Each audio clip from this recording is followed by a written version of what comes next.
एक और ख़ास मेहमान हमारे साथ आज मौजूद हैं मुंबई स्टूडियो में, जरा उनसे बातचीत कर लेते हैं। कॉर्पोरेट स्कैन में आज हम बातचीत करेंगे पीएनबी हाउसिंग की मैनेजमेंट से। पिछले महीने कैबिनेट ने पीएम आवास योजना अर्बन 2.0 को मंजूरी दी है। योजना के तहत अगले 5 साल में 1 करोड़ घर बनाए जाएंगे। इस स्कीम पर 10 लाख करोड़ रुपए का खर्चा होगा और योजना का हाउसिंग फाइनेंस कंपनियों को किस तरह का इम्पैक्ट होगा, इस पर बातचीत कर लेते हैं। हमारे साथ पीएनबी हाउसिंग के MD and CEO Girish Kausani sir आज खुद मुंबई स्टूडियो में मौजूद भी हैं। गिरीश सर नमस्कार, स्वागत है कार्यक्रम में। पहले तो बहुत बहुत शुक्रिया आज आप स्टूडियो में आए अपने बिजी शेड्यूल से। मुझे पता है आपकी एक मीटिंग लाइंड अप है नेक्स्ट, लेकिन आपने उससे ठीक पहले हमारे लिए समय निकाला, बहुत बहुत शुक्रिया उसके लिए। तो Girish sir, situation and scenario, क्योंकि जो मिड इनकम हाउसिंग स्पेस है इसमें गवर्नमेंट का भी काफ़ी थ्रस्ट है और इसमें हाल फिलहाल में काफ़ी कामकाज होता हुआ दिखाई पड़ा है। सो कैसा सिनेरियो सिचुएशन अभी आप सेक्टर के अंदर देख रहे हो, और जैसे जैसे थ्रस्ट बढ़ रहा है गवर्नमेंट का, कैसे चीज़ें चेंज हो रही हैं आपके सेक्टर के या आउटलुक को लेकर? नमस्कार। अभी हाउसिंग इंडस्ट्री बहुत अच्छा कर रहे हैं। All the 4 segment, super prime, prime, emerging और अफोर्डेबल। गवर्नमेंट का focus through PMAY on emerging और अफोर्डेबल का बहुत ज़्यादा है, which is EWS and LIG and bit of middle income group. Focus बहुत अच्छा है। पीएमएवाई स्कीम इस बार एलोकेशन ज़्यादा है एंड फोकस ज़्यादा होगा and this time it is going to help on 3 counts. एक तो ग्रोथ थोड़ा इम्प्रूव होगा, मार्जिन इम्प्रूव होगा, तीसरा कॉस्ट कम होगा। लेंडिंग इंस्टीट्यूशन के लिए कॉस्ट थोड़ा कम होगा, एंड यूज कस्टमर के लिए in terms of subsidy that benefit customer को मिलेगा। और इसमें दिस टाइम बहुत फोकस होगा in terms of marketing the scheme. Scheme का मार्केट जो करेगा, I think directly this time it's going to be more deeper and it's going to help the margin, क्योंकि this time the margins are going to be slightly better compared to earlier 2 times. So बहुत ही अच्छा होगा। ये बहुत बड़ा scheme है।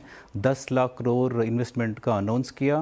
PMAY 2.3 lakh crore का announce किया।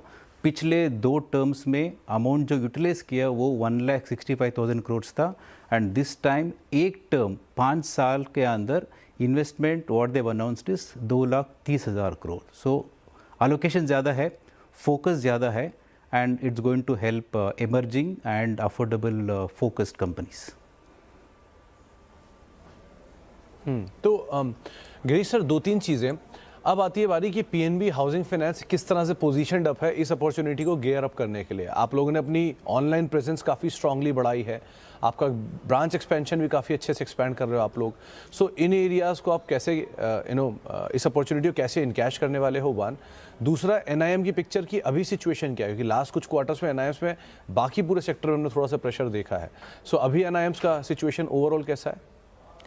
PNB housing out of the 4 segments हमारा फोकस है 3 सेगमेंट में, अफोर्डेबल, एमर्जिंग और प्राइम के अंदर। एंड हमारा पिछले 2 साल में 200 ब्रांच ओपन किए हम लोगों ने। अभी हमारा ब्रांच 303 ब्रांचेस है।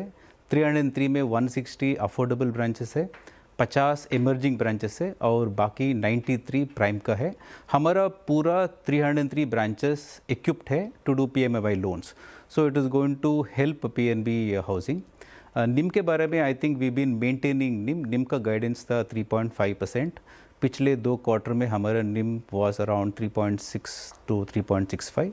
ये निम मेंटेन होगा अगले 2-3 क्वार्टर तक। उसके बाद निम में थोड़ा बढ़ाव देखने को मिलेगा।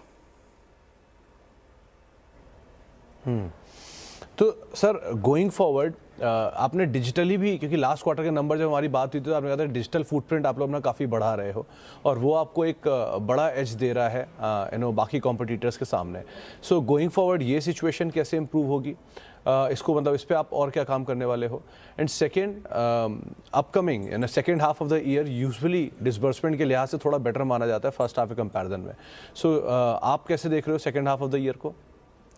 एक्चुअली डिजिटली हम लोग बहुत एक्टिव थे in terms of trying to activate digital channels. हमारा जो डिसबर्समेंट है इसमें 12% comes from digital initiative. This number we want to take it to 15 and then 18 in next 2 years time. And if you look at retail last year हमारा growth था 14.1%। ये साल का retail growth, book growth 17% का guidance है। and for next 2-3 years time we'll be able to grow at 17 to 18%. Digital भी बढ़ेगा, growth भी बढ़ेगा, एंड हमारा जो प्लान है FY27 हमारा रिटेल बुक होगा 1 लाख करोड़।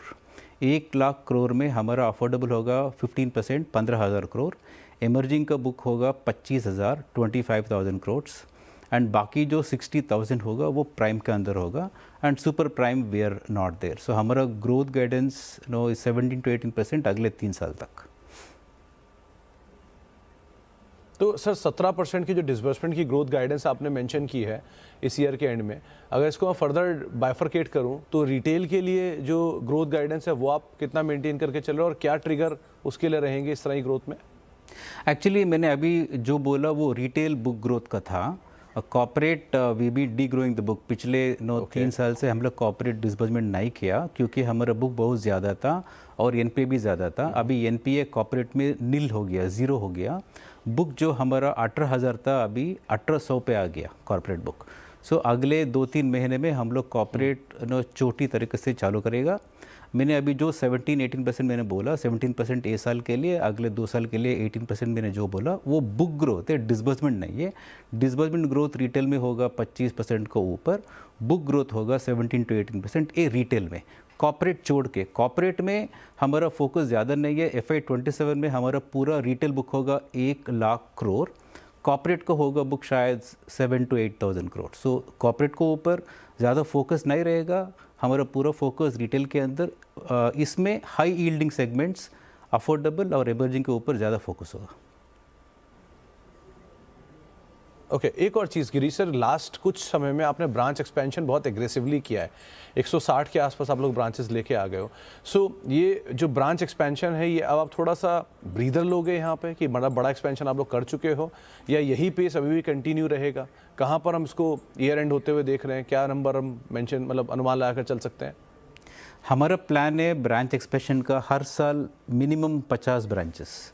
ये साल 50 ब्रांच खुलेगा।